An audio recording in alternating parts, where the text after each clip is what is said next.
Hello again, students. I wanted to give you a brief overview of your assignment 2, which is in week 5. That's where you first take notice of it, and it's the note-taking assignment.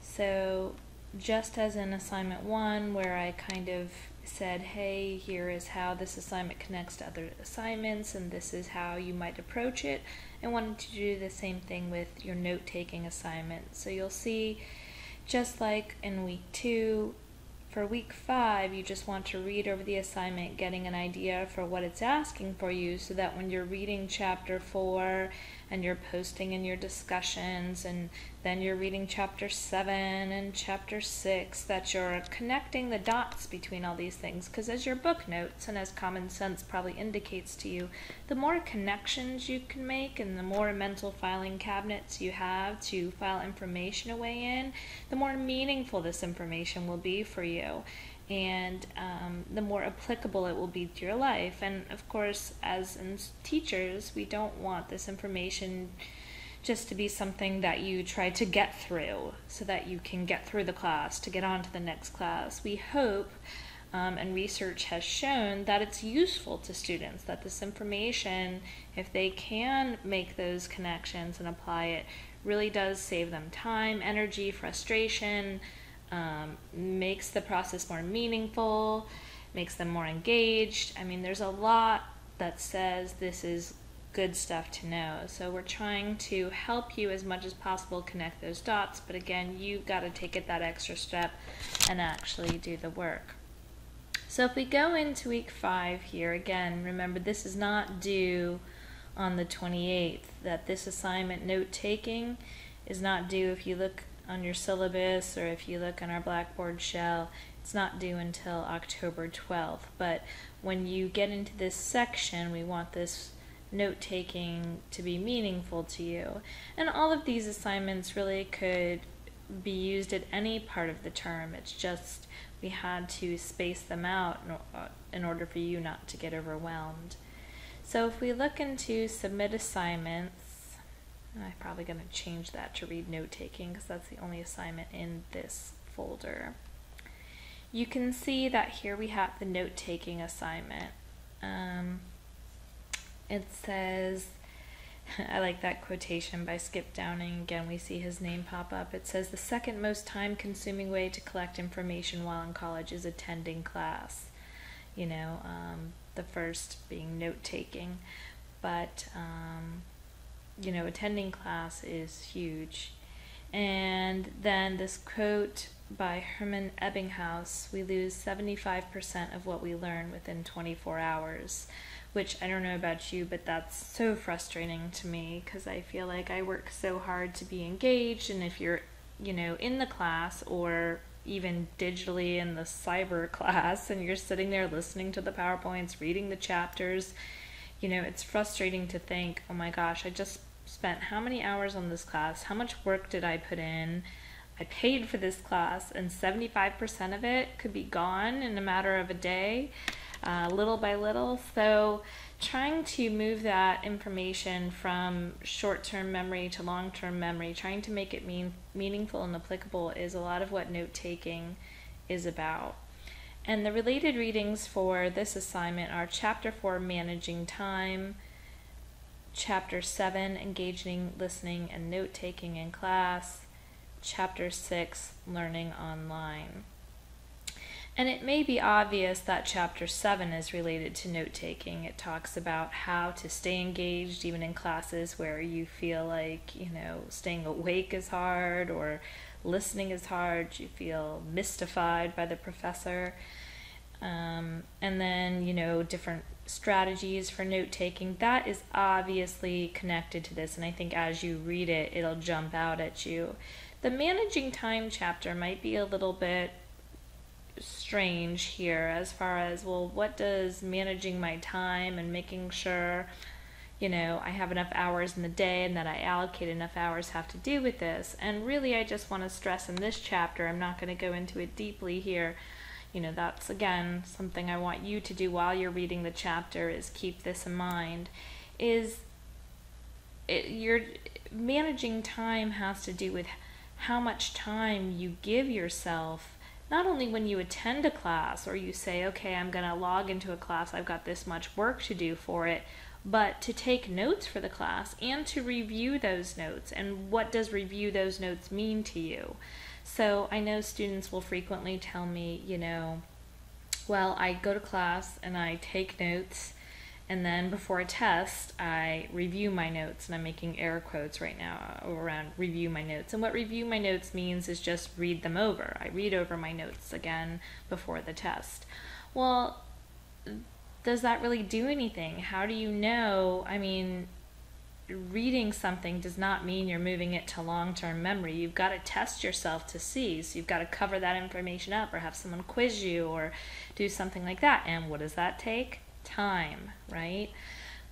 So putting that time aside to study those notes after every class and before those 24 hours are up and that information is hard to retrieve again and you have to relearn it.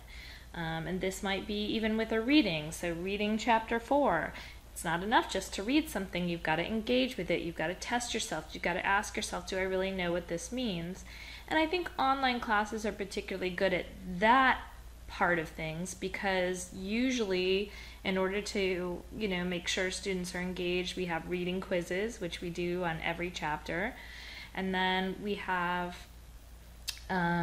discussion posts, which don't cover the whole chapter, but they do make sure that every student is accountable, where sometimes I think students might read a chapter and then they come to class and some students really didn't read the chapter, some students skimmed the chapter, some students read it but didn't understand it, and that all kind of comes out. But in a discussion post, you really have to kind of grapple with the ideas more and put something down on paper, so it shows you what you know or what you don't know.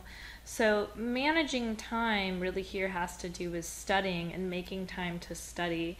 And again, it's hard for me to generalize because students are so different. Some students do have great time management skills and great study habits, but many of them don't. And I know in particular, I was good with time management, but I did not allocate enough time when I was a student, at least an undergraduate student, for studying. I just, this is, of course, isn't about me, but anecdotally, I remember, most things came pretty easily to me, and so I felt like if I read it and I understood it, then I was good to go.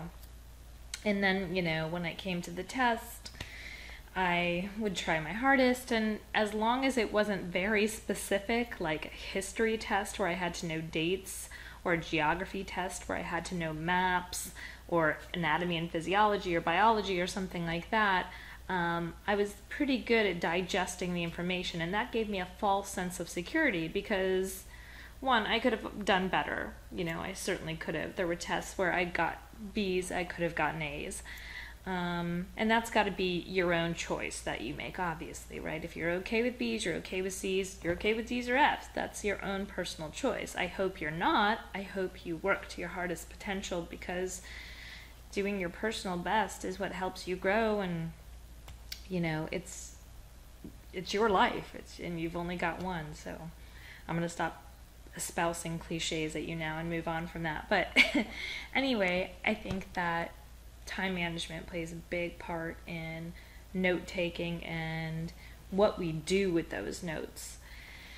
And then learning online, chapter 6. So how do you take notes for an online class? Should you take notes? Is it enough to just listen to a PowerPoint or a teacher's lecture or watch a video or read something? You can go back to it online, which is kind of wonderful. Like if it's a video or a PowerPoint that's a video, you might say, well, I've already got it here, so if I need to go back to it, I can. But sometimes it's good to have a hard copy.